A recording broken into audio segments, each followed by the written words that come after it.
Okay, Paul, so tell us, what do you got here? So this is a 2020 Powerwagon, 6.4 liter engine in a nice red color. All right, and how many miles do you have on this? When did you get this truck first off? I got this truck just over 2 weeks ago. Just over 2 weeks ago. Probably 15 days or so. And bought it new, and how many miles were on it when you bought it? 30. And how many miles are on it now? 4,900. 4,900 in 2 weeks. Yep. So you immediately bought this truck. Drove it. And you've been driving it. You went to Florida, and you've been all over the place. Colorado, everywhere. Okay, so it's well broken in. Very well broken in. Okay, well, let's get to talking about some of the features of what a Powerwagon is. Sure. All right, Paul, so one of the unique things about the Powerwagon is that it is one of the only, and maybe the only truck that I'm aware of that actually you can get from the factory with a winch. So what do you got going on here? I got I don't know, some kind of winch. Oh, Warren, you're still learning about this. Yes, So we should tell people a little bit about this. You're just now getting into off-roading. This is my first real off-road rig. Right, and I had to badger you to death to buy this truck. For at least a year. Which I'm glad you did, but yes. At least a year. Yeah, anyway, so you've got a Warren winch. I believe this is a Xenon 12S, I think is what that is. And it's obviously synthetic. And this is all factory. Yeah, definitely. All right, Paul, so tell us, what does this thing come with from the factory tire-wise? So from the factory, it comes with these 285/70 R17s and a spare, also same size. Full-size spare. Yep. Yep, and it's roughly the equivalent of a 33-inch tire. Yeah. So on the mod list, the eventual mod list, what are we thinking about doing here? Well, I want to put some 35s on here. Yep. See how that goes. Which should fit, from what I understand, on the stock suspension. Yeah, hopefully we won't have to lift it. Have to see a little bit of what it feels like when I have those on there. But right now, this is a good size height, but we'll see how it goes when we're crawling over rocks and such. More clearance is always better. All right, moving down the truck. What do we got here? It's how many doors? We got 4 doors. 4 doors. We got the stock rails. A stock rail. So this is basically just a step. Yep. Comes from the factory. I guess, I don't know if that's standard equipment or not. I'm not really sure, but I know the package you got had it on there. Yep. What do you got planned for this? So I'm gonna put some sliders on here with the removable steps. So I can removable steps. Who makes those? You've already been looking at a set you were thinking about. I have been looking at a set already. I can't remember the brand right now. Okay. But I mean, you got something in mind. I know White Knuckle makes some for these, but then there's also some other companies. Yeah, there was a place right near Houston that I was looking at. I just can't remember right and now. It's got a slider and it's got like a step that you can pop off and on when you don't need to step. You can use the factory bolts instead of welding. Yeah. Back here, what do we got? You got So it's got the 6'3" footbed with a very, very long RAM boxes. And is that I think that's the only bed option on these, right? For a Powerwagon? I'm not sure. Okay, I believe it is. I think they come one way and that's it. But it's a 6'3" bed versus you had a 1500 before this. 1500 before, which was a 5'7" bed. Okay. So, but it also had RAM boxes, but the RAM boxes in these are just massive with the 6'3" bed. Comes with a little divider in the bed, which was really nice. Yep. You can slide in there. And what do you got going on back here right now? I have some gas and water, and then just some additional gear. Fits real nicely in the back of the truck. I'm actually able to just hold it in with one cable, honestly. Okay. And RAM boxes? So RAM boxes are pretty large. This one's a little stuffed, of course, but has a whole bunch of huge space. I have tools in here, good old solar shower. It has power. There's a switch on the inside where you can actually turn on power in this and keep it on all the time.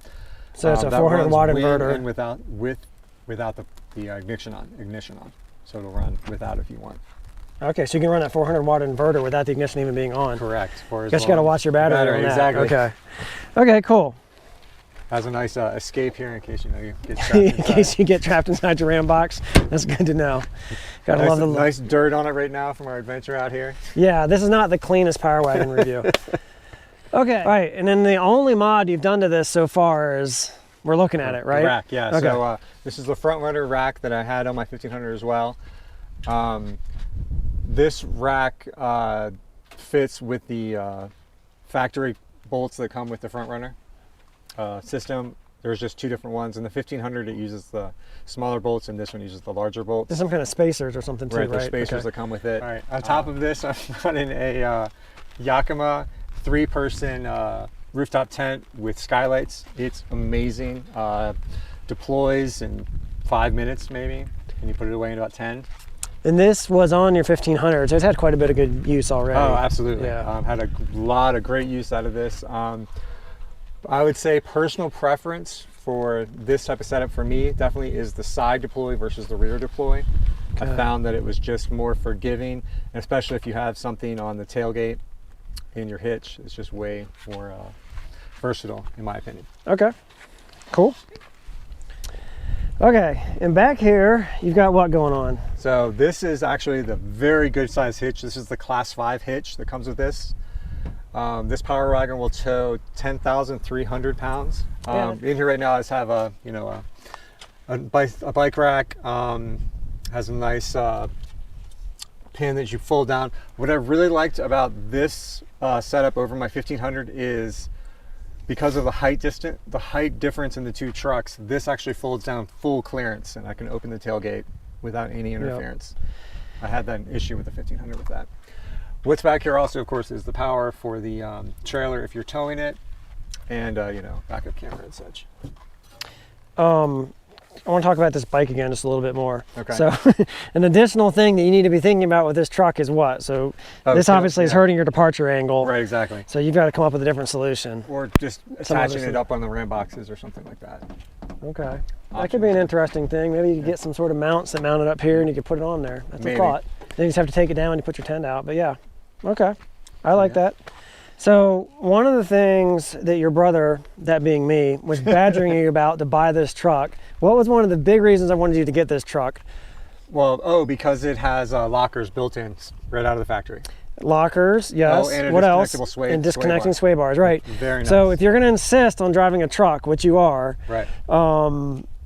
It's the Jeep of trucks, right? Yes, it is. It's got all the good Rubicon goodies that a Rubicon comes with in truck form. I mean, and as I was driving up here, we went over quite a bit of stuff where I could absolutely feel the sway bar working. Where I was, makes a huge difference. Huge there's no better vehicle off-road than a Jeep. Sorry, and I own a bunch of Toyotas, and we have a Jeep, but the Jeeps, they just roll when it comes to that, to crawling and stuff.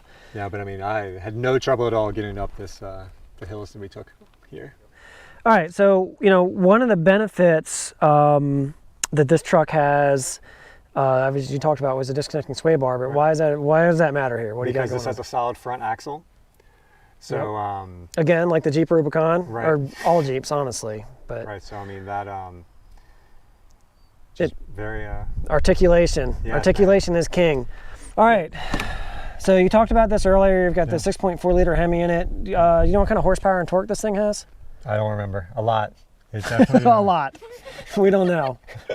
Enough that when I step on it, it's over 400 horsepower, right? When I step on it, it doesn't. I don't know what the torque numbers are. Okay. Doesn't disappoint me at all. And what else you got going here? So it's got a dual alternator. Okay. Stock. Good. Yep. And then one of the mods you were talking about doing is you want to look into a dual battery system. Second battery, absolutely. I have no idea who makes one for this. Maybe Genesis. I know they make one for the Jeep. I'm not really sure. You'll have to look into that. Yeah, I would like to do that, and perhaps even a built-in compressor at some point. All right, so this thing is, I mean, we've been running around the desert, so it's filthy right now, and you've been on the road for however many miles we said, like almost 5,000 at this point in 2 weeks. Right. So it definitely can use a cleaning. But apart from that, this thing is kind of like a luxury vehicle inside. Like it's absolutely. Really nice. So what do you got going on in here? So we'll start with the seats. The seats are, of course, leather, heated and cooled. It's got the auto high beams feature. It's got the auto wiper feature. It has the fancy cruise control. I can't remember what it's called. Adaptive. ACC. Active. Is that what it's called? Well, I think adaptive is what I think most call it. Adaptive cruise control, where it slows down automatically, keeps your speed, stops for you, all that good stuff. It's got some power down here. It's got about 2 regular USB, 2 USB-C, and then in the back 2 USB-B. To push button start, of course. The very nice large display. It's got Apple CarPlay, right? of course, Apple CarPlay. It's got the dimming rearview mirror. It's got these cool mirrors outside we didn't talk about yet, but those are cool as well. The 12 volt out of the factory runs off the battery. It's got a couple boxes up here. So it's got switched and unswitched power. Yes, it does. Okay. It comes with two of these, two just straight 400 watt regular plugs inside the cab that run off of ignition. It has a couple boxes, so it's got a box here, and then this also becomes a 6th seat, and there's a box in here as well, which was really nice. So show us here, 'cause that's the thing, I mean, it's the kind of thing I'd be interested in. So where is the switched versus unswitched ports? Okay, so switched. Switch would mean ignition on. Okay, so it's kind of the only true ignition off is this one. It's a 12 volt. Okay, so that's the unswitched power there. Yeah, unswitched. Okay. This, and then there's one right back here as well, are switched. USBs are a hybrid, so they will run unswitched for about 15 minutes. Okay. So if you're charging your phone, you're still sitting in the car, about 15 minutes, it'll run those powers for you, all 6 of them. Is that with the ignition off? With the ignition off. Okay. Yeah, for about 15 minutes or so. Okay. Basically, while you are here with the key fob. Okay. If you walk away, it's not 15 minutes. Okay. So it has 2 glove boxes up here. Nice small one and then a lockable one, of course. It's got the sunroof with tilt and full slide, which is really nice. Has a sliding rear window. And then in the back seat, mine's pretty full right now from all this travel, but basically these seats fold up. The driver's rear side, there's actually another storage compartment as well. And then underneath the floorboards, there's a storage compartment on both sides. This is like a minivan with all the storage. It's stow and go almost. But besides being very dirty, it is an amazing truck. I couldn't be happier. Oh, there's one more thing that we haven't tried out yet in the truck, which is this assisted descent mode. Hill descent. Yeah, hill descent. I have not tried that out yet. Haven't seen anything in here yet. Maybe we'll find something to do while we're out adventuring on this trip. Maybe. We'll see. And this is how you adjust the lockers. Okay, so let's see, what else? So I know one question I always get when we do these reviews is people always want to know, what do these things cost? This is still pretty much a stock Powerwagon, so you can look it up. But what was the MSRP on this sticker price? Do you remember? The MSRP on this was around $72. $72. So it's not an inexpensive truck. No, definitely. But you get a lot for the money. Yes, you do. Okay. I mean, when it's the cost of all these mods, which is how eventually came to the agreement that it would cost way more to mod the 1500 that I had than to just get everything I needed in this Absolutely, truck. yeah. Oh, wait a minute. Don't you want him to say that again? Because weren't you telling him? I've been telling him this for a year, right? Ever since I bought my 1500. I think you're going to slap some bigger tires on this. I think you're going to slap some rock rails on it. Maybe explore a little more underbody armor. And I think you're pretty good to go for most of the situations that we're going to find ourselves in. It is a fantastic truck. I've taken it, this is my second time off-roading it now. Just did a little small first off-road and I had no complaints at all. This is definitely more challenging for it, and again, did not. I know probably one complaint you have about this truck. What kind of gas mileage does it get? Oh. So, highway 13, 14-ish. I mean, I was driving it across the plains going about 70 and I was getting around 7, 8. Into the wind, yeah, the headwind. Into the wind. Like, yeah. It is a gas chugger, like so much that even on the sticker, it doesn't even tell you what the gas mileage is. Yeah. But it gets 13, 14-ish. On a good straight highway with not a lot of wind, I can probably get around 450-ish, maybe. And what size fuel tank does it have in it? With a 31-gallon tank. Okay, so that's giving you what kind of range in this stock? I mean, it gives you about 400 and, about 400 and 450 miles on a, highway miles. I mean, if we're out here in the wilderness, I'd probably get 300 maybe. Yeah, okay. I mean, but, it runs good. I have no complaints. It's a very nice truck. Well, I'm very glad you bought this truck. I'm very much looking forward to seeing it come together with a few additional mods you're going to get done to it. And I'm very much looking forward to seeing you come out on more adventures with us Oh, I'm in very your happy to. truck and not mine. Yes, definitely. No, very happy.